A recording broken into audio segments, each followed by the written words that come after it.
Whole and complete. Lacking nothing. Talk number 2, April 2011.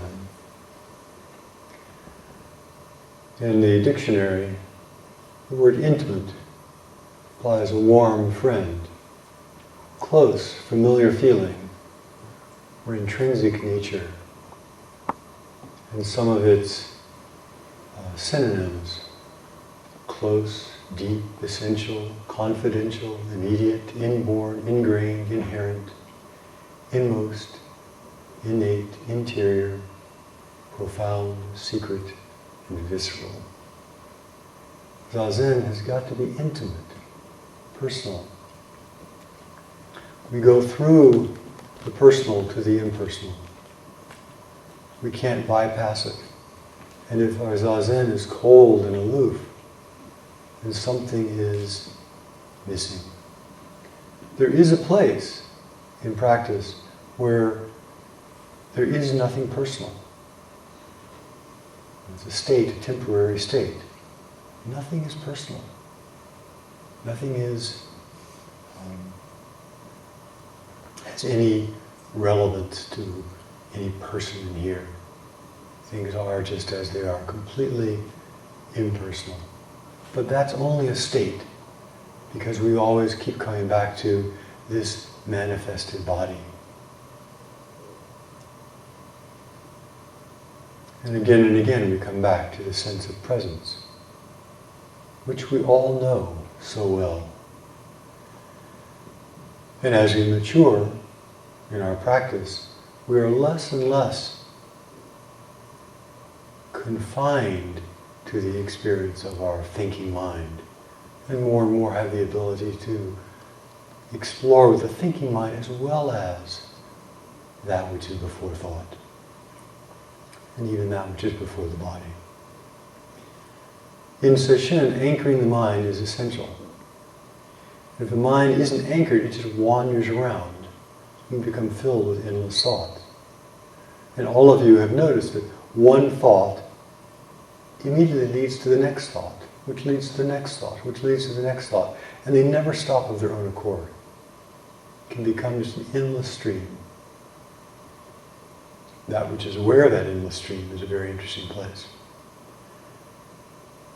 So if we just allow thought to just keep rolling on with no perspective on it, then we can end up fighting it all week. Primarily, the reason we get so caught up is we identify with these thoughts. We keep thinking, these thoughts are me, they are mine, even though we can't find anyone they belong to. And the more we battle thought, the more we lose, the more unfocused and scattered we become. The mind must have some kind of anchor, some kind of focus. The traditional one is breath. Many different breath practices that people have worked with and heard about. Counting the breath, following the breath. Traditionally, these are the whole range of practices that deal with the agitated mind. There are, of course, strategies we can use during these with breath. We can count as high as we possibly can count. We can count backward by 7.5 from 122.5. We can do things that will engage the mind depending upon the degree of our agitation. But what works best is if we have a gentle, slow breath. If we allow the breath to extend on the exhalation, not force it out, but to allow it to just continue.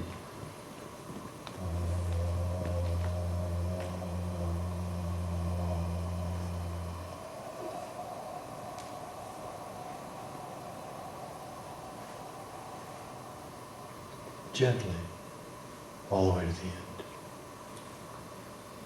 And as that slow breath continues, we allow the body to relax with that. Another practice we can do is at the end of that long breath, very end, the very bottom of breath, when we've let go of breath completely, there is a still, big, calm, dark place. You rest in that place for a moment or two. See its nature. Or we can practice stopping the breath and stopping the mind. You can do that. Just pick a place on the floor, look very carefully, stop breathing and stop thinking simultaneously. Right now.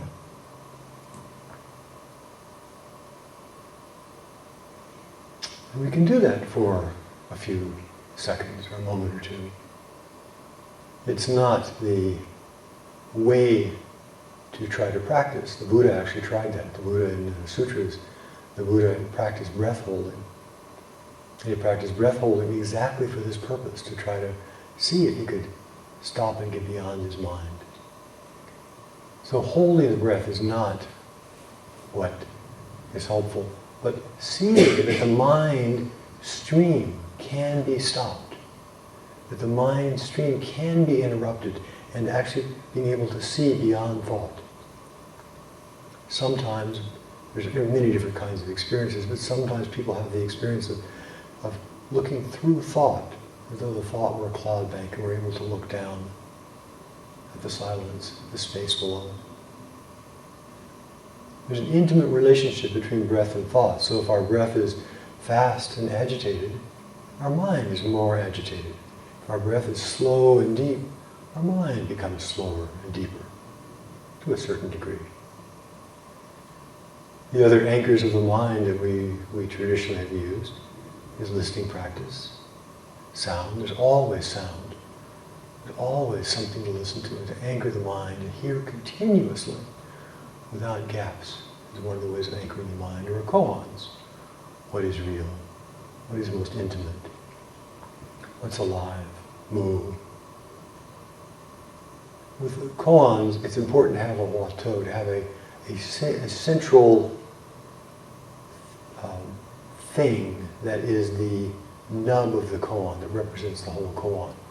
So in the koan, throughout boundless space and endless time between self and other, not a single hair can be inserted. We don't go around repeating that whole phrase over and over again. But you can summarize that whole thing into what? What is it or where?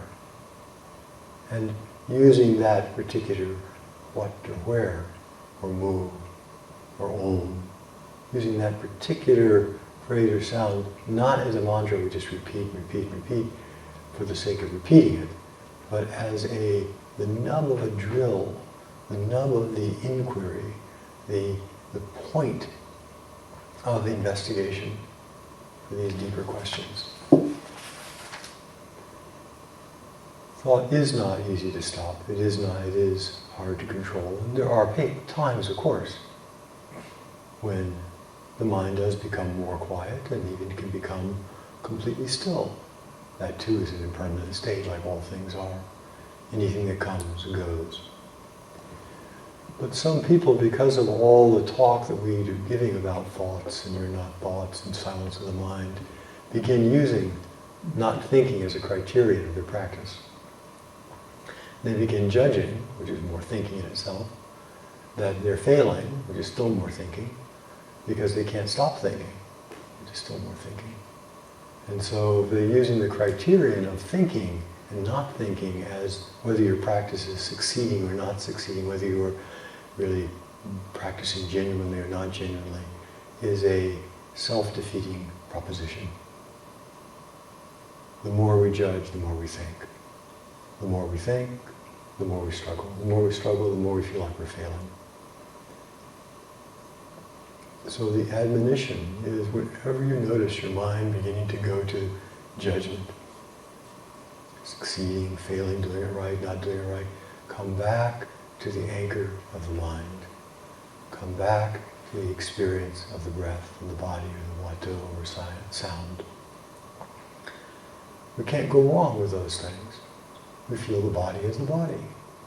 There isn't a better way of feeling the body, or a better body to feel. We feel the body as the body, sometimes very intimate and very, very, very fine, sometimes very large and very fuzzy. And we feel the body as the body. So when we anchor the mind, then there may be times, we can't predict when they're going to be, there may be times that the mind becomes still and deep. That's okay, that's nice. They won't last. But they do sometimes become more frequent as Sesshin goes on, if we're not busy judging. But when we interrupt the thought stream, either momentarily or over a longer period of time, we can rest in that which is before thought. It gives us an opportunity again to look down. What is the mind ground? What is the foundation? What is it that's always present, whether we're thinking or not thinking, whether we're engaged in emotion or not? So what is it that's always present? And so all the inquiry has to be to see our most fundamental nature, which can't be discerned by thinking.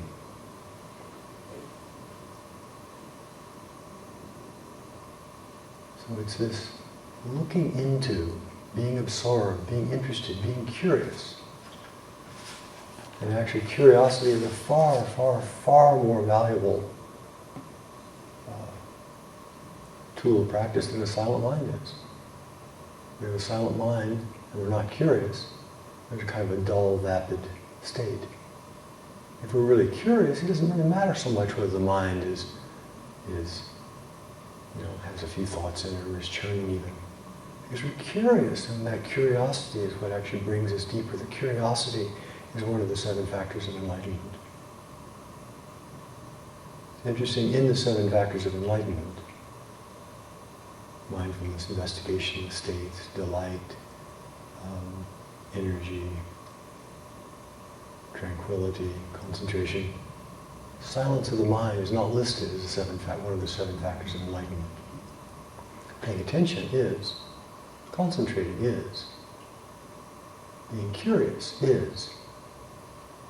But not silence of the mind. So while silence of the mind is a useful tool, is an important aspect of practice, it is not a criterion by which practice can be judged. But curiosity about all these questions that keep being thrown out. What is real? Who am I? What is most intimate? What is boundless and timeless? Where do thoughts come from? Where do I hear sound? What is moved? What is the essence of this koan? Being really curious about these profound questions, about these questions that go right to the root of our being, that is part of the essential fuel for deep practice. If we're just practicing kind of humming along, we're just practicing samatha, if we're just practicing, let's just sit here in equanimity, without curiosity, then it becomes, again, kind of superficial. Can be frozen, can be indifferent, but it doesn't have the depth, power, that really looking into and seeing what is the source of mind. And then, of course, learning to function with that, which is what many of the koans are about. All these questions point to the same place.